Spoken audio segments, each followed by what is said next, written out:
சென்னையில் நடைபெற்று வரும் மழைநீர் வடிகால் எப்போது நிறைவடையும் என்பது குறித்து மாநகராட்சி ஆணையர் ராதாகிருஷ்ணன் விளக்கம் அளித்துள்ளார்.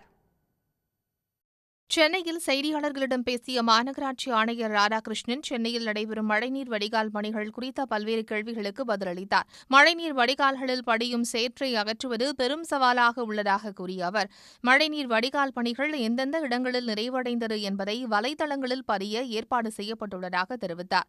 சர்ச் ரோட்டில் நம்ம மெட்ரோ வாட்டர் பணி நடக்கிறதுனால அனைத்து தண்ணியும் அந்த பகுதி பூரா நம்மளோட முசிறி சுப்பிரமணிய சாலையோட போடுது. இது நாங்கள் அந்த மாதிரி எங்கே எதிர்பாராமல் எவ்வளோ பிளான் பண்ணாலும் சற்று தண்ணி தேக்கத்துக்கான வாய்ப்புள்ளதோ அந்த ஏரியாவில் மாற்று ஏற்பாடுகள், குறிப்பாக நீங்கள் பள்ளிக்கரணை மார்ஷ் பகுதியோ இல்லையா அந்த மாதிரி அனைத்து மண்டலத்திலையும் நம்ம சடையாங்குப்பம் பகுதியாக இருக்கட்டும், அந்த மாதிரி ஏரியாவும் ஐடென்டிஃபை பண்ணி பொதுமக்களுக்கு வெளிப்படையாக சொல்லுவோம். நீங்கள் சொல்கிற மாதிரி மண்டல வாரியாக எந்தெந்த பணிகள் எந்த நிலையில் இருக்குங்கிறத நம்மளோட இணையதளத்தில் வெளியிடும்.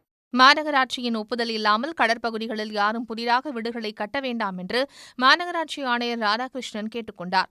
அனுமதி இல்லாமல் புதிதாக வீடு கட்டுவது சட்டத்திற்கு புறம்பானது. அதனை இடிக்க நீதிமன்ற வழிகாட்டு உத்தரவுகள் உள்ளதாக அவர் தெரிவித்தார்.